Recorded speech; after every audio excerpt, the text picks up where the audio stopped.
안녕하세요, 저스티스입니다. 여러분, 유럽인들 중에서 순수한 혈통을 유지하고 있는 곳은 어디일까요? 지중해를 끼고 있는 나라들은 북아프리카나 중동과 섞였을 테고 그나마 북쪽이 순수한 유럽인의 혈통을 지니고 있을까요? 이번 시간에는 그런 궁금증을 조금이나마 해소해보기 위해서 유럽인 안에 아시아 유목민의 혈통이 어느 정도 섞여 있는지 핀란드와 헝가리를 통해서 알아보고, 또한 유럽인과 중동의 아랍인이 어떻게 섞였는지 유대인을 통해서 살펴보도록 하겠습니다.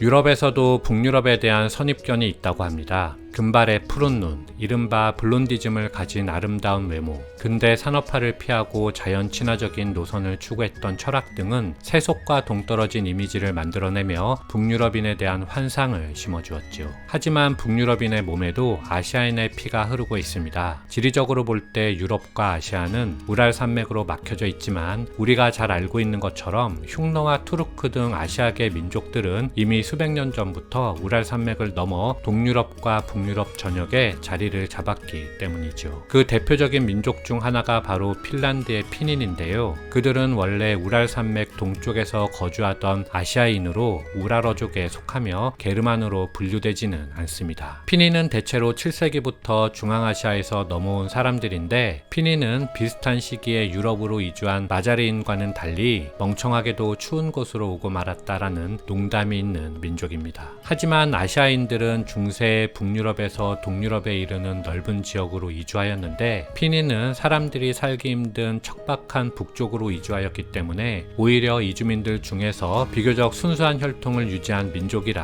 하겠습니다. 참고로 핀란드 옆에 있는 발트 3국, 에스토니아, 라트비아, 리투아니아 가운데 라트비아와 리투아니아는 발트어족, 에스토니아는 우랄어족으로 분류되며, 이들 발트 3국은 근대 이후에 러시아 제국의 확장으로 슬라브화가 진행된 국가들이라 하겠습니다.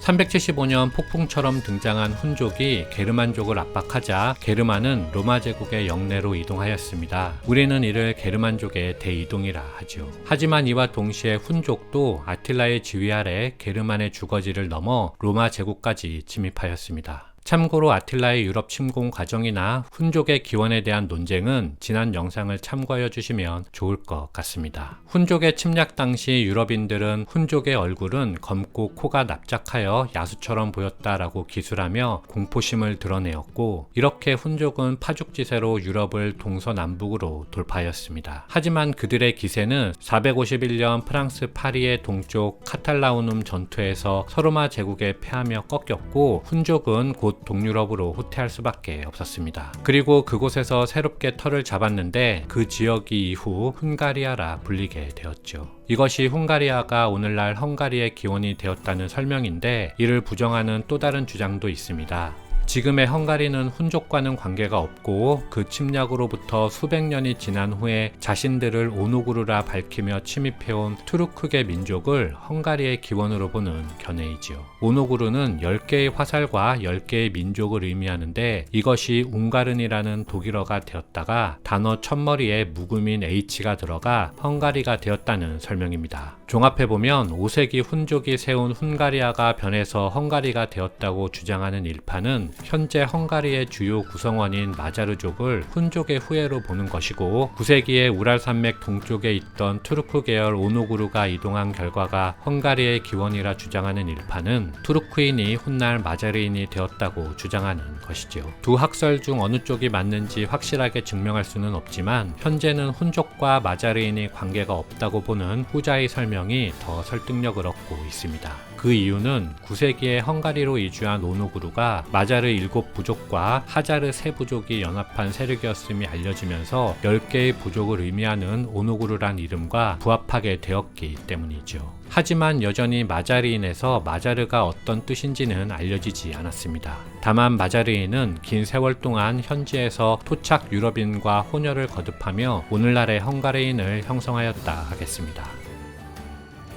그 밖에도 6세기부터 코카서스 북쪽을 통하여 동유럽으로 넘어갔지만 카를 대제의 공격으로 소멸한 아바르인, 7세기에 발칸반도로 들어간 불가르인, 13, 14세기에 리투아니아 대공국으로 이주한 몽골인 리프카 타타르인 등 중세 북유럽과 동유럽은 거의 전 지역이 아시아인의 침략을 당했다고 볼 수 있기 때문에 적어도 동북부의 유럽인은 우리가 생각하는 이상으로 아시아계 유목민의 피가 많이 섞여 있는 사람들이라 하겠습니다.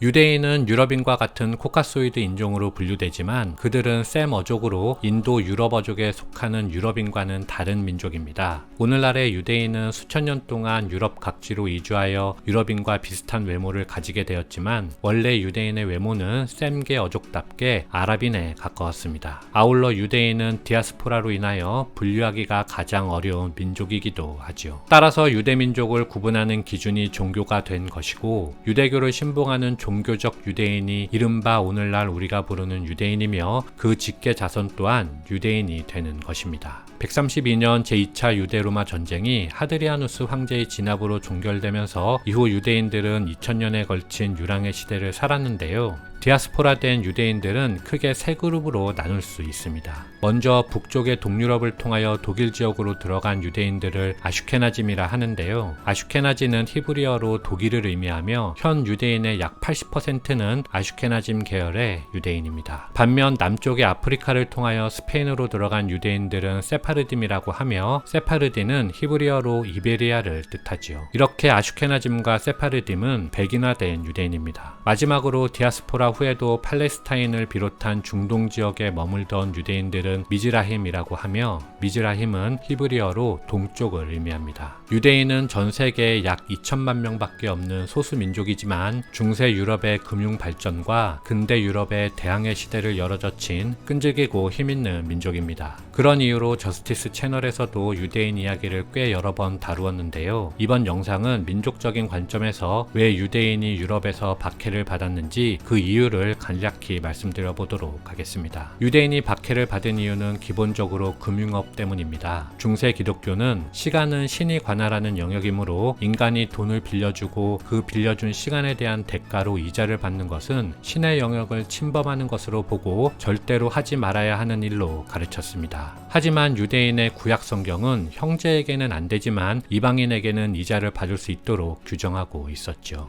따라서 비록 천시받는 직업이었지만 중세 유대인들은 대부업을 통해서 부를 축적할 수가 있었고 근대로 넘어와서 대항해 시대가 펼쳐지자 대부업에 환차익을 더하며 엄청난 부를 쌓을 수 있게 되었습니다. 그렇게 부를 쌓은 유대인들은 평민은 물론 귀족들에게까지 돈을 빌려주며 시기와 질투의 대상이 되었지요. 하지만 문제는 유대인은 돈은 있지만 권력이 없다는 것이었습니다. 중세 유럽의 귀족들은 유대인들의 활용 가치가 떨어지면 마녀사냥과 같이 어떤 이유를 만들어서라도 유대인을 학살하거나 추방시켜버림으로써 자신들의 빚을 소멸시켰습니다. 그 전통이 이어진 것이 바로 나치의 유대인 학살입니다. 독일이 유대인을 박해한 중요한 이유 중 하나가 바로 돈이었던 것이지요. 제1차 세계대전에서 패배한 이후 1929년 대공황이 발생할 때까지 독일은 무너진 산업을 재건하기 위하여 대부분의 기업이 유대인의 금융 지원을 받으며 유대계 자본의 영향 아래 있었습니다. 하지만 전체주의를 표방했던 나치에게 유대 자본은 눈의 가시와 같은 존재였죠. 따라서 이전에도 그랬던 것처럼 독일의 기업들은 나치와 유착하여 반유대인 캠페인을 벌이고 유대인을 학살해버림으로써 거액의 채무를 지어버렸습니다. 이것이 경제적인 관점에서 살펴본 유대인 박해 이유입니다. 물론 그 밖에도 유대인이 박해당한 이유들이 더 있지만 그것은 다음 기회에 또 소개해보도록 하겠습니다. 이상 마치겠습니다. 감사합니다.